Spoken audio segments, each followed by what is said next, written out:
Hello and welcome to vlog 17.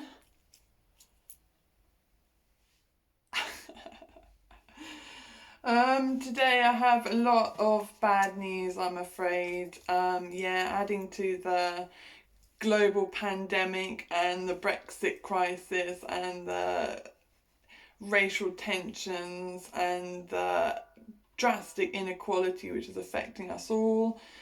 I haven't won the Soul and Spirit Awards. I was nominated in the Spiritual Books category. This book here was nominated in the Spiritual Books category, and the Religion of Self-Enlightenment, and that didn't win. And I got shortlisted for the Rising Star category, and they asked for more information, but obviously that didn't do the trick because I didn't win that one either. More bad news is that I was commissioning a short film to be made of the Religion of Self-Enlightenment, because filmmakers in America were curious about scripts and this kind of thing, and I thought, I know a filmmaker in America, I'll ask him to make a short clip. So weeks went past, I didn't hear from him, and then I hear he thinks he had COVID. So that put a dampener on things. And hi Jared, if you watch this. I hope you're feeling okay. And the London Book Fair is coming up in March, early March. It doesn't look like I'm going to make it down there in this point in time. It's going to be in Tier 4, obviously. The LA Times Festival of Books and the LA Times magazine was supposed to feature me this year, and obviously that's been delayed, and that happens in April supposedly. The October one was a virtual book fair, and the people representing me didn't want to be involved in a virtual book fair, so they put me back to April. So that, my book could appear in person, but that's not looking likely at this point in time. Obviously, Britain and America are very badly affected by the pandemic. I feel like a newsreader here with my sorry to beam you such bad news. The good news here, it picks up from this point on, you'll be relieved to know. And Eternal Artist has sold really well. It's been received really well. People have bought it for Christmas presents. And I'd like to say a particular thank you to a few people, namely Ashley, who has bought all three of my books despite never meeting me.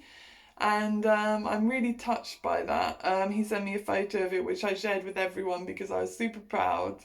And Susanna, who's bought a couple of books as presents, so I don't know, I haven't tagged her in anything in case it spoils the secret. But I was very grateful to you for being so kind as to think of me as a Christmas present. I mean, I really hope they love them, bit of my heart, and Keela, who's bought several copies of Eternal Artist apparently, and has really enjoyed them. And she's in America. She's my one American fan at the moment, or apart from maybe Jared, but he hasn't read any of my work. In terms of my next projects, I'm working on two books at the moment. One is called A Moment of Perfection. That's about 19,000 words long. And I've stalled on that because I've written the spine to it, but it needs fleshing out, and that will take a lot of editing and energy and all that kind of thing. So I'm waiting for inspiration to do that one. But I've been powering forward with poetry. I don't know if anyone's noticed, but I've written about 100 poems in the last week or something like that. And these have been liked by publishing houses, by authors, by editors, and on Twitter they're going down a storm. I'm literally tweeting every poem that I think is worth sharing, and I will edit those down into a book called My Searches for Meaning. So I just need to organise that, and I have enough for a book already, a small book of poetry, but I think I'm about, 2/3 of the way through or something like that, so I'll keep writing and then hopefully have an even better collection because I'll be able to get rid of some of the less good ones and import some of the better ones, and we'll have another excellent book on our hands. I just wanted to say in these harsh times that certain people have been so supportive of me, and that means the world. So I just wanted to say a little shout out to Pablo in Mexico. Hi, Pablo. And basically, I've sent him a T-shirt after he expressed interest in Eternal Artist T-shirt, which says "Smoking in Graveyards" on it. Very edgy, could be in a band. Look great on him because he does look like he could be in a band. And as I tell him, and yeah, the next person is Michael. I'd really like to thank Michael. He's been there for years. He designed the front cover of Eternal Artist. You designed the front cover of Eternal Artist. I'm talking to you as well. But yeah, thank you so much for being so sweet and supportive, and like you never leave me feeling alone or anything like that. It's like, you know, I know you've always got my back and I've always got yours, and that's just how things are, and it's good. Talking of which, I couldn't leave this vlog without saying a big thank you to Big Ears. He knows who he is. And thank you so much for all your support over the last year or so since I met you. I can't quite remember. It seems like a big blur now. I was in London going to the jazz cafe. I think we went a couple of times. Oh yeah, it's some kind of electronic music from Germany or something. It was I can't quite remember. It wasn't really my thing, if I'm honest. But the second one was Sun Ra, and that was really good, really spiritual, you know. Talking of which, I'd like to have a little speech for a little minute, because it's come to my attention that some of you might not know who I am, and you might be coming to this vlog completely a fresh slate, you know, completely innocent with regards to who I am and what I'm about and what I'm trying to do here.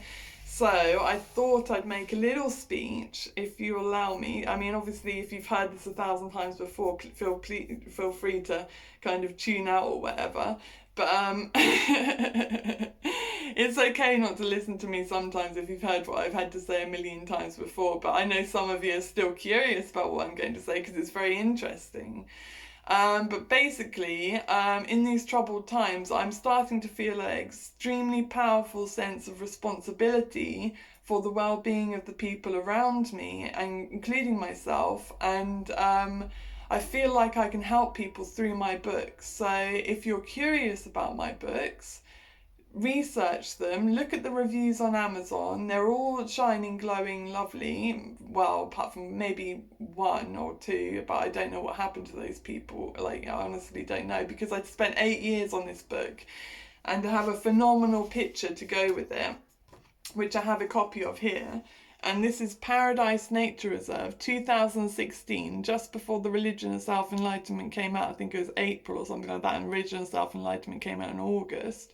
But the front cover had been designed, and look, it exactly matches the figure on the front cover of the Religion of Self-Enlightenment. You might not be able to see from there, but I've shared it a lot on my socials and this kind of thing, so you should be familiar with it by now.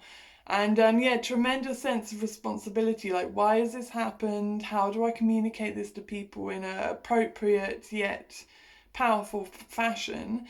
And certain people, like Natasha and this kind of thing, I'd like to say hello if she watches this as well, because she's been really nice to me. And basically, people have started calling me an inspiration, this kind of thing. I get messages calling me a superstar from repeated and famous, genius, you know, all this kind of thing in my inbox. And really, I'm just like sitting at my dad's house writing literature as if my life depends on it, and hoping that someone will read it one day. So I'm quite humble about who I am. I'm not looking to like start a cult or anything like that. I don't want you to like follow me like to the nth degree or whatever. But I think I know where I'm going, and that's a really nice position to be in, because, you know, a lot of people seem very lost at the moment, very lost. And I feel rather found, so I'd like to share that opportunity to come into my world and to feel safe and secure, and like I only have good intentions and this kind of thing. I don't do it for the money. I definitely don't do it for the money or the fame or the driving a sports car and living in a big house or anything like that. I do it to help people because I come from a tragic background where my mother sadly committed suicide when I was 19, and I have a drive, and a desire to help people not commit suicide and not feel as lonely and lost as my mother did. And I've really, I strive to achieve that goal, and I'm a very driven person, so I'm finding it very difficult to sit in a room and not go to book signings and book talks and go across the country promoting my books and meeting people. I'm finding that very difficult, so I thought I'd make a vlog just talking about some of the things that I've been through, and hopefully some of you can find it interesting. So basically I started writing when I was 8 years old. I was a published poet at 8. Then I was internationally published when I was 17 and 18, and then I was writing songs from the age of 16, really powerful songs from the age of 16, and I spent 8 years writing The Religion of Self-Enlightenment, my first novel, my debut novel, the novel closest to my heart, my book Babies. That's my first child, so I spent 8 years writing that. And some phenomenal things happened during the writing of this book. And like I always say to people, I'm very open that I think this book is a classic. I think it's going to change people's lives and hopefully the world. And I am just the deliverer of that. I'm just the postman and this kind of thing. I think I definitely physically, emotionally, spiritually channeled something when I was writing that, particularly the chapter on what is the flower, where I didn't know what I was writing as soon as I started it, and as soon as I ended it, it became one of the most beautiful metaphors that I've created, and the idea is that the difference between us and flowers is that flowers have a mind, and if they think about their options and their behaviours and reaching towards the sun and this kind of thing, they will probably hold their pollen in instead of giving it away. They try and exchange it and this kind of thing, knowing their value and this kind of thing. And this is what goes on in our minds. We're not sharing the world, we're accumulating and hiding what makes us precious and what makes us valuable people and giving it away for money, So I really want to break up that monopoly of thought and really refresh people in the sense that, I'm happy to give my books away. So if anyone just wants a copy of my books, I've got about 6 copies of The Rivers to hand, and I'm going to order a lot for potentially the London Book Fair, and if that doesn't happen, I'll just give those all away. So that's my general plan for the future. I want to create a word of mouth. I need to, I guess, create a word of mouth so that everyone can hear about these books. But yeah, this photo is very precious to me. Very precious. If I could hold it the right way around, that would be good. And basically, I believe this is an angelic figure beside me, which gives a blessing to my book. And yeah, I hope that you'll feel similarly. I know it's a big ask for people to jump that far in terms of philosophy and belief and all that kind of thing. A lot of people don't believe in Jesus. A lot of people haven't thought about it. But what happened was I was really suicidal. And I decided to give my life to God in the most wholeheartedly, most devoted way I possibly could. And I don't get on with Christians very well. I don't get on with Jehovah's Witness people. I mean, I do get on with them. They're lovely people and everything, but our beliefs just clash so much. And what I'm doing here is so original that not even the religious people want to touch it. So I don't blame you for being a little bit put off or something like that by my extremity, but everything, including the Bible's the #1 selling book in world history, and people burn it and people hate it and people don't read it, and that's what I'm looking at, it seems to me. I'm looking at, people have burnt my books already. People obviously don't like what I do on social media in some senses. I mean, a cat video gets more likes than what I do than when I share my picture of Jesus in the waters of paradise. I mean, a cat video can get 10,000 likes, and that's the world I'm living in. Those are the dynamics I'm living with. that people are afraid of meaning and want to challenge it wherever possible. But, my next book is called My Searches for Meaning, and I'd like to think that there is a reason to everything, and a reason why I'm saying these words to you, and a reason why you're receiving them in the way you are. If you are angry at me, or you're disappointed in me, or any range of negative emotions, then I'm sorry.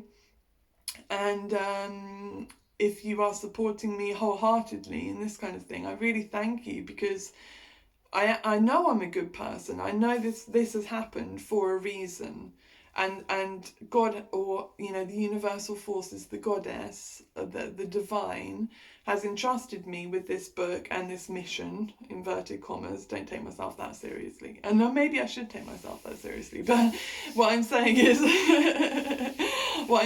although I'm saying it in a jibber-jabbery fashion, that I think these books are particularly my first book. And I also nicknamed this book, when I was very, very mentally unwell, I nicknamed it The Future of the World, and that's kind of how I see it. Like, it's in the LA Times Festival of Books, it's in the London Book Fair. All I need to do is turn up there and meet the people who are going to change my life. I have everything going for me at the moment. It's just I'm stuck in a room, so I thought I'd try and communicate with people and just say thank you to a lot of people, actually, who have got their eye on me. And I think throwing this out there, that I enrich their worlds, because they certainly enrich mine, and knowing there are people so kind, so gentle, so forgiving, so wonderful and inspiring with their, veganism, and that's you, Keela,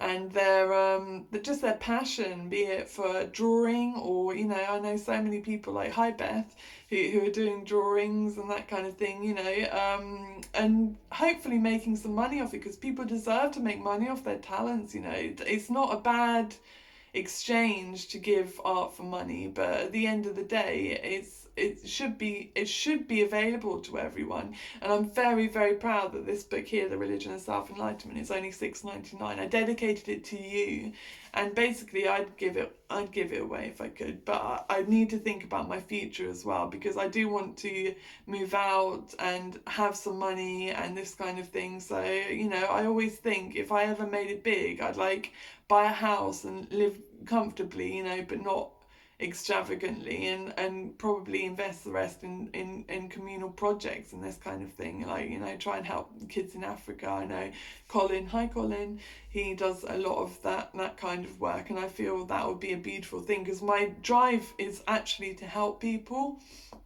I realised when I was about 24 that this was the only joy that I found in life, really, when it's all broken down into little bits and pieces, like here's your friendships, here's your family, blah blah blah.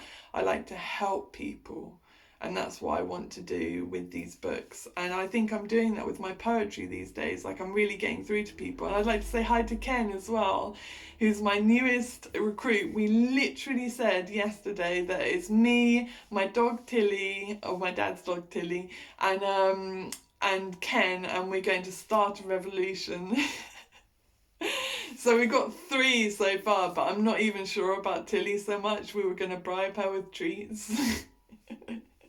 But yeah, it's been lovely chatting, and I'm not sure what else I want to say. I mean, firstly, we've got The Religion of Self-Enlightenment. It's a beautiful book about a man called Carrick Aries, who has a near-death experience in a car accident, and then goes mad and writes a new religion called The Religion of Self-Enlightenment. And secondly, we have a romantic novel based in London and Cambridge, which will be in book fairs soon, if not in April and March, then probably later in the year. I know my friend Helen, hi Helen, has said that she thinks that they're going to be delayed again. She said that in September or something like that. Do you know what I mean? People see this coming. It's just not a good time for mass meetups and that kind of thing. But a mass meetup would do me the world of good, because I'm absolutely desperate to meet people and talk to them about my books and this kind of thing. I used to give my books out for free. I used to go out promoting, and I actually met Carl Barrett from the Libertines twice while promoting, And Dawn loves this story. Hi, Dawn. And basically he knows all about the religion of self-enlightenment. He knows the whole storyline and all this kind of thing. So I definitely met some interesting famous people along the way, and a couple of them are aware of my books. I won't mention the other one because it's a bit embarrassing. But I hope that some of you will come on this journey a little bit longer, because it's getting interesting now. The world is getting worse and worse, and I think what I'm saying is becoming more and more important. It seems to me that I have to phrase things right and kind of like connect with people and this kind of thing. And some people won't get what I'm trying to do, and that's okay. I don't get a lot of things. I don't get One Direction or BTS or or this kind of thing. Just don't get it.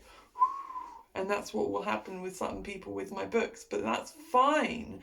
I'm not saying everyone has to love me. I'm just saying that if you want to read interesting literature nowadays, there is interesting literature available right now.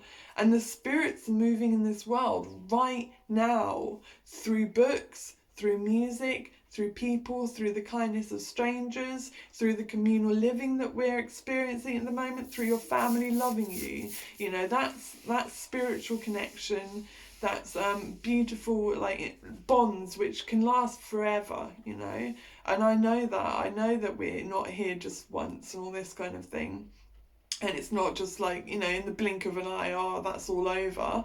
Everything you do and say, I believe, has an impact on the world around you, and you have to take responsibility for that at some point in time. So I'd really like to make this vlog, and I have now. I've almost finished, I promise. But I'd really like to make this vlog to just let you know where I am on the journey, and I haven't said half of what I've been through. If I talked about Jesus all day, a lot of people would turn off though. So I'm very conscious of molding what I'm saying to make sure that people don't get bored or disengage from what I'm saying, and I really like to think that I'm trying my best to connect with people and to form relationships which will be supportive to these books, and people can tell other people, and if that happens, that's a word of mouth classic, guys. It's like you can be part of that, but not a lot of people want to be part of that, it seems to me. But the people who do really do, and that's a nice thing. And I'm making this vlog to say thank you so much to those who are supporting me, and I'll see you in the next vlog, hopefully with some better news. I mean, if the London Book Fair goes ahead, or the LA Book Fair goes ahead, or I get a vaccine, but at the moment, people of the future, this is actually quite a dire moment in time for the human species, and I'm thankful for the food in our cupboards, and I'm thankful for my family, and I'm thankful for my friends, and I'm thankful for my health above all, actually. It's just the picture is bigger than that, and we're all going to die sometimes, and we've got to live good lives, and I'd like to think that I can help people to see what's important or something like that, and that is your relationship with yourself, and how peaceful you are with the people around you and this kind of thing, and how inspiring and do you bring good things to people's, and I think a lot of you do bring really good things to my life, and that's why I've made this vlog, to say thank you. So I'll finish it up there. It's nearly, it's like 24 minutes long, which I think is a perfect, introduction to where I am at the moment. I can't make hour-long vlogs. I mean, I'd love to. If anyone wants to see like an hour-long vlog where I really talk about the meaning of life or anything like that, then, please feel free to encourage me. But if this gets like 1 like or whatever, I'll know that people are sick of me already and they don't want to hear more. But I feel obliged to update people as I go along, because firstly, there are exciting things happening. Secondly, it's a good outlet for me to connect with people. And thirdly, it feels like the right thing to do. So I'm quite happy to sit here in front of a telephone and just rabbit on for hours. If anyone has any questions they'd like to ask me, or if anyone wants a free copy of my book, that would be a really good thing. Like, I've got copies of The Rivers, which I'm happy to send out after Christmas. And I'll have a couple of copies of Eternal Artist. I'm sending one to my friend Andy in Glastonbury, and the other one can probably, I mean, I could keep it here, but you know, if anyone really wants a copy, that's fine. And yeah, as long as you're going to read it and appreciate it and tell people about it, I mean, that's the name of the game. It's like, you know, I can't do it without you. So I can write the books, that I can do, and do it well. I can sit in front of people and talk about the books, that I can do, okay. And but at the end of the day, it takes other people to really respond to what I'm saying, you know, which is something I can't control. And I feel very safe in my life. No one's hurting me or attacking me or anything like that, you know. But I know people don't dig what I have to say sometimes, and that's just something I'll have to live with if I'm to have a voice and an opinion, you know. And sometimes I think, oh, maybe it's because I'm a woman, and sometimes I think maybe it's because I'm lower class, and sometimes I think maybe it's because I have mental health problems, and sometimes I think, oh, you know, maybe it's all of the above, you know. I'm not a white man who went to Eton. I don't have $1 million in my bank, you know, and basically life can be very hard for people, and I'm one of those people, you know. So what I'm saying is I relate to the people around me. I'm not like an island or anything like that, and I know we're all struggling, and I know we all have stresses, and I know we all have to turn the news off sometimes because it's all too much. And I just want to reach out to people and say, oh, you know, have you read my books? If you have, that's great, you know. And if you are interested in what I'm doing, this is what I've been up to recently. But the answer is not a lot, because like, apart from the poetry writing, which I'm doing passionately, and people are really, really liking, which is good. Apart from that, I'm just kind of speaking to my family and my friends and hoping that everyone's going to be okay, you know, a lot of the time. My brother was supposed to come from Spain for Christmas, and he cancelled that. So now we have a lot of food to eat. So those are the main priorities. And yeah, eating a lot of chocolate pudding, and making vlogs, and writing poetry, and talking to friends and family, and hoping that, you know, things will change soon. That's basically my life at the moment, if you're curious. And yeah, thanks for listening, everyone. I mean, it's nearly half an hour now, so I think that's more than enough. And my voice is starting to get a bit croaky, actually, so I'll save you from, you know, maybe that hour vlog wasn't such a good idea after all. But yeah, love to all, and thank you for listening. And this is where I am at the moment. Okay, peace. Bye.